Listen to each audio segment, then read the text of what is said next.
Hello students, this is Mr. Uday. Now next we have to read the para 7. तो पिछले video में हम लोग पढ़े थे कि मार्गी और टॉमी दोनों उस ओल्ड बुक स्कूल्स को हेट कर रहे हैं। अभी पिछला 6 पैराग्राफ में पे हम पढ़े हैं कि वो टॉमी से उसकी बहन जो मार्गी है उस टॉमी से पूछ रही है इस स्कूल के बारे में, और वो बता रहा है कि सालों सैकड़ों साल पहले ऐसा हुआ करता था, स्कूल हुआ करते थे, टीचर्स हुआ करते थे। और फिर आगे हम लोग चलिए देखते हैं 7वां पैराग्राफ पढ़ेंगे। A man isn't smart enough। Sorry, 7वां पैराग्राफ से पहले 6वां पैराग्राफ में भी कुछ छूटा हुआ उसको पढ़ लेते हैं। Sure, they had a teacher, but it was not a regular teacher, it was a man। Regular मतलब यहाँ पर नॉर्मल, जैसे हम लोग टीचर हैं, हम लोगों के पास हाथ पैर नाक आँख कान, हम लोग फीलिंग्स है, वैसे टीचर। तो कह रहे हैं कि श्योर पहले के जो विद्यार्थी हुआ करते थे उनके पास भी टीचर होते थे, और वो नॉर्मल टीचर होते थे। रेगुलर टीचर जो होते हैं आदमी जो होते थे, वॉज अ मैन, वो आदमी हुआ करते थे। ए मैन, वो सरप्राइज हो रही है, man, how could a man B a teacher, एक मनुष्य कैसे शिक्षक हो सकता है। Well, he just told the boy and girls things and give them homeworks and ask them questions. हाँ, मनुष्य जो है शिक्षक हुआ करते थे, तो बच्चों को चीज़ यानी कि सवाल दिया करते थे, होमवर्क दिया करते थे और क्वेश्चंस पूछा करते थे। और 7वां में पढ़ेंगे, a man is not a smart enough, sure he is, my father knows as much as my teacher. वो कह रही है कि एक टीचर इतने स्मार्ट नहीं हो सकते हैं जितना कि एक रोबोट। लेकिन फिर अगर नहीं, वो है, आप देख लो, मेरे पिता उतना ही जानते हैं जितना मेरे टीचर जानते हैं। She knows almost as much I betcha. इसका मतलब होता है बेट, बाजी लगाना। बेटचा मतलब होता है बाजी लगाना। तो वो उतना ही जानते हैं, इसके लिए मैं बाजी लगा सकता हूँ। Margie was not prepared to dispute that. She said, I would not want a strange man in my house to teach me.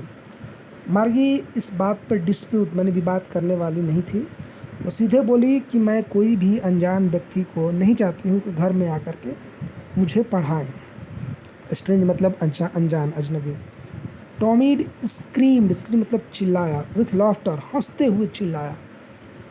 You don't know much मार्गी, the teacher did not live in the house, they had a special building and all the kids went there।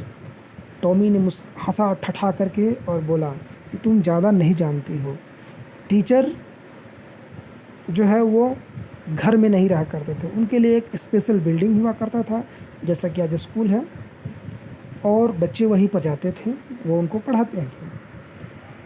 And all the kids learn the same things, sure if they were the same as.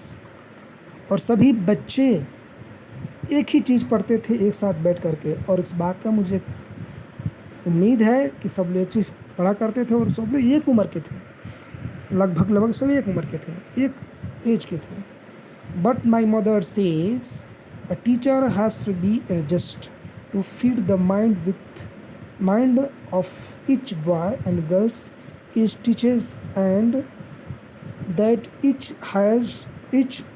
kid has to be taught differently। वो करे कि मेरी माता तो कहती थी कि teacher को अपने दिमाग को इस तरह से सेट करना पड़ता है कि बच्चा किस प्रकार का है, यानी पढ़ने वाला बच्चा किस तरह का, उसको डिफरेंट तरह से अपने आप को बच्चों के हिसाब से सेट करना पड़ता है। Just the same they did not do it the way them. ऐसा ही वो कह रही है कि हाँ, ऐसा ही तो हम भी कह रहे हैं वे ऐसा ही करते हैं। ठीक ठीक ना, जैसा आपकी मम्मी ने बताया है। ठीक। Margie said quickly the same, sorry, they see wanted to read about this funny school. Margie ने जल्दी से कहा कि हम उस फनी स्कूल के बारे में पढ़ना चाहते हैं। They weren't even half finished when Margie's mother called. मार्गी स्कूल, अभी उस किताब, जो किताब वो लोग पाए थे, उस किताब के बारे में अभी आधा भी नहीं पढ़े थे कि मार्गी की माता ने चिल्लाने लगी कि मार्गी, तुम्हारा स्कूल का टाइम हो गया। मार्गी लुक्ड अप, मार्गी ने देखा, ऊपर देखा। नॉट एट मम्मा, बोली मम्मा अभी समय नहीं हुआ है। Now said Mrs Jones, and it is probably time for Tommy too. और उसकी मम्मा जो कि मिसेस जोन्स है, वो कह रही है कि शायद अब टॉमी का भी समय हो गया है पढ़ने का। Margie said to Tommy, can't I read the book some more with you after school. Margie Tommy से कह रही है कि क्या स्कूल के बाद हम लोग इस बुक को, हम इस बुक को आपके साथ, यानी तुम्हारे साथ कुछ और पढ़ सकते हैं। Maybe, he said nonchalantly. अब नॉन चैंटली का मतलब होता है कि उदासीन भाव से कह रहा है कि हो सकता है। नॉन चैंटली मतलब उदासीन भाव से। यहाँ पर देखिए लिखा हुआ है नॉट शोइंग मच इंटरेस्ट और इंथसिज्म, केयरलेसली, उदासीन पूर्वक कह रहा है। ही वॉकड अवे विस्लिंग, वह सीटी बजाते हुए चला गया। The dusty old book tucked within his arms. Tuck मतलब दबा लेना। वह धूल भरा जो बुक था पुराना, उसको अपने बाजू में दबा लिया। Margie went into the classroom, it was right next to her bed. Margie अपने क्लासरूम में गई और वह क्लासरूम उसके जस्ट बेड के आगे था, जहाँ पर सोती थी, जहाँ पर वो सोती थी उसके जस्ट आगे था। The mechanical teacher was on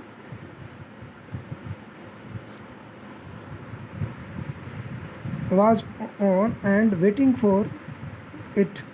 It was always on the same time every day except Saturday and Sunday. अब मार्गी जो है क्लासरूम में चली गई है और उसके बेड के ठीक आगे ही जो क्लासरूम है, मैकेनिकल टीचर जो है वाज ऑन, माने वो शुरू हो गए थे, चालू हो गए थे और उसका इंतज़ार कर रहे थे। It was always on the same time. Saturday और संडे को छोड़ करके हर रोज़ उसी समय पर वो शुरू होते थे, यानी क्लास उसकी उसी समय पर शुरू होती है। Because her mother said little girls learn better if they learn at regular hours. क्योंकि उसकी माता कहती थी कि छोटे बच्चे अगर किसी भी चीज़ को एक निश्चित समय पर, रेगुलर समय पर अगर कोई चीज़ लर्न करते हैं तो अच्छा सीखते हैं। The screen was lit up, screen चालू हो गया। एंड इट सेड, और उस पर लिखा हुआ था, today's arithmetic lesson is on the addition of proper fraction. आज का जो सब्जेक्ट था वो अर्थमेटिक था, अंकगणित था। अर्थमेटिक का स्पेलिंग आप लोग याद रखिएगा, ARITHMETIC। तो अर्थमेटिक का लेसन था और उसमें प्रॉपर फ्रैक्शन के ऊपर एडिशन करना था। Please insert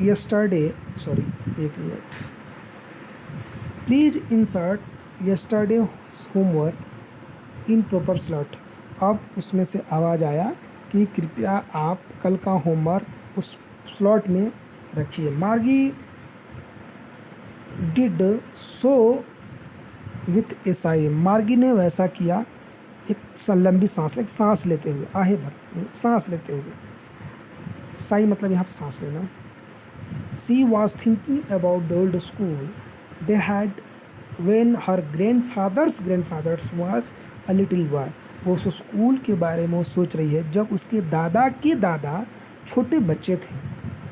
all the kids from whole neighbourhood came laughing and shouting in the schoolyard, sitting together in the classroom, going home together at the end of the day.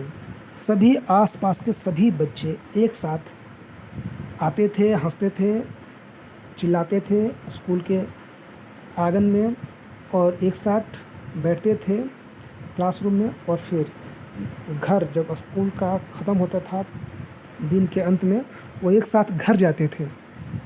They learned the same thing, वो same चीज़ पढ़ते थे। So they could help one another with the homework and talk about it. Same चीज़ पढ़ने की वजह से वे एक दूसरे को मदद करते थे और वे इस चीज़ के बारे में एक दूसरे से डिस्कशन करते थे। In the teachers were people, और टीचर्स जो है वो आदमी हुआ करते थे, पीपल हुआ करते थे, जनता हुआ करते थे। The mechanical teacher was flashing on the screen, अब स्क्रीन पे भी मैकेनिकल टीचर फ्लैश करने लगे, दिखाने लगे।